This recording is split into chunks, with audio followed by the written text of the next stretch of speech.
Terima kasih atas kesempatan. Perkenalkan, nama saya Victor Glorius Dongoli, NIM 17031-093, kelas 8C, jurusan Teknik Mesin, Politeknik Negeri Manado. Pada kesempatan ini saya akan mempresentasikan dari mata kuliah Analisa Teknik dan Biaya, yaitu tentang konsep ekonomi. Yang pertama itu pengertian konsep ekonomi. Ekonomi adalah salah satu sektor yang penting dalam kehidupan manusia.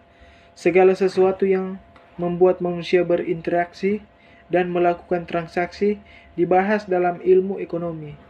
Secara sederhana, ekonomi dapat dikatakan bahwa ekonomi adalah kegiatan mengatur keuangan dalam kehidupan sehari-hari.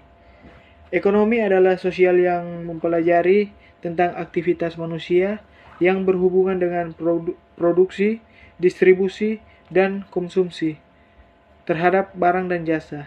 Namun, inti dari masalah ekonomi adalah adanya ketidakseimbangan antara kehidupan manusia yang tidak terbatas dengan alat pemuas kebutuhan. Uang jumlahnya sangat terbatas.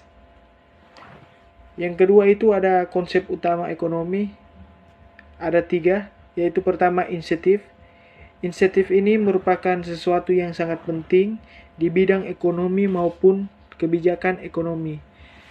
Insentif seringkali mengaruhi permintaan terhadap barang atau jasa, karena semakin tinggi insentif, semakin besar permintaan yang diproyeksikan terhadap produk tersebut.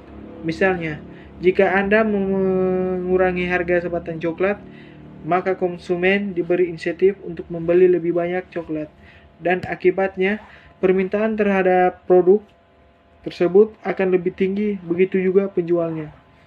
Yang kedua itu uang. Uang adalah aspek inti dari ekonomi, tetapi seringkali tidak dianggap sebagai sebuah konsep atau teori ekonomi. Uang itu penting karena ada di mana-mana. Pada dasarnya, uang adalah sarana yang digunakan seseorang untuk saling bertukar barang dan jasa dengan orang lain. Namun, penerapannya di bidang ekonomi jauh lebih luas. Yang ketiga itu produktivitas. Produktivitas ini dapat digunakan untuk mengukur seberapa baik atau buruknya suatu perekonomian. Seperti biasanya, tingkat produktivitas yang lebih tinggi menunjukkan pertumbuhan ekonomi.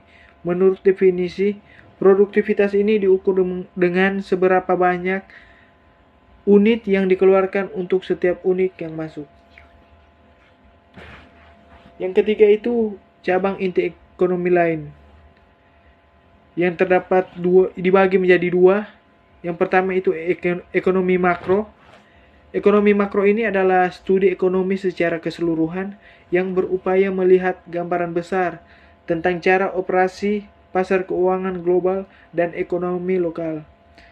Yang kedua itu ekonomi mikro.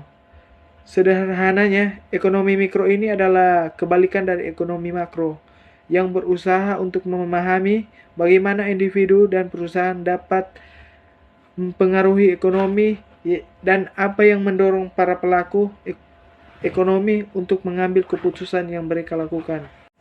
Yang terakhir itu manfaat mempelajari ilmu ekonomi. Ada 3. Yang pertama itu dapat membantu individu maupun perusahaan dalam membentuk prioritas kebutuhan yang ingin dicapai. Yang kedua itu dapat membantu mempelajari perilaku manusia dalam memanfaatkan sumber daya untuk memenuhi kebutuhan. Yang ketiga itu dapat membantu memilih alat pemuas kebutuhan yang efektif dan efisien. Sekian dan terima kasih.